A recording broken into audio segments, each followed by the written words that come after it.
என் ஸ்பீக்கருக்கு பைத்தியம் முடிச்சிட்டு என்னடா இப்படி சொல்கிறானே அப்படின்னு பார்க்கிங்களா? இந்த ஆன் பண்ணுறேன், நீங்களே பாருங்கள்.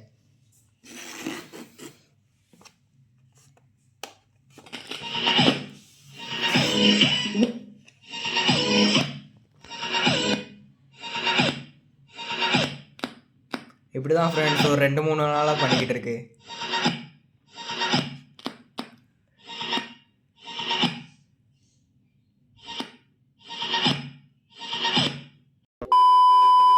சரி, என்னடா பிரச்சனையாக இருக்கும் அப்படின்னு கலத்தி பார்த்தேன்.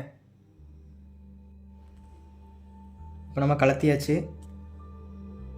பார்த்தீங்கன்னா 2 ஸ்பீக்கர் கொடுத்துருக்காங்க. அது மட்டும் இல்லாமல் சென்டரில் ஒரு பேட்டரி கொடுத்துருக்காங்க. ஒரு மெயின் போர்டு ஒன்று கொடுத்துருக்காங்க. இதில் நம்ம பென் ட்ரைவ் அதெல்லாம் மாட்டிக்கலாம். அதுக்கு தனியாக ஒரு சுவிட்ச் போர்டும் கொடுத்துருக்காங்க, சவுண்டு குறைக்க, எஃப்எம் மோடு மாற்றுறதுக்கு. ஃப்ரெண்ட்ஸ், அதில் என்ன ப்ராப்ளம்னு கண்டுபிடிச்சாச்சு.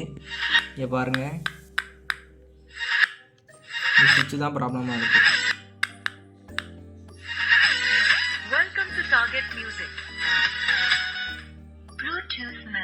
சுவிட்சு தான் பிரச்சனையாக இருக்கிறதுனால வேறு என்கிட்ட ஒரு ரிமோட் கண்ட்ரோல் கார் ஒன்று இருந்துச்சு, அதுலேருந்து சுவிட்ச் எடுக்கலாம் அப்படின்னு கலத்தினேன்.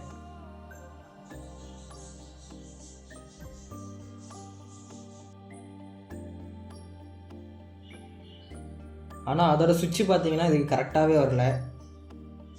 அந்த சுவிட்சு வந்து ரொம்ப பெருசாக இருக்குது, இதோட உள்ளே செட் பண்ண முடியாது.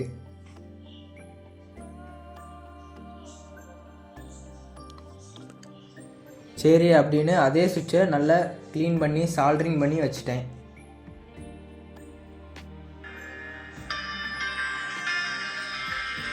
அதுக்கப்புறம் சுவிட்சை சால்ட்ரிங் பண்ணதுக்கப்புறம் ஒரு வாட்டி செக் பண்ணி பார்த்தா சூப்பராக ஓடுது.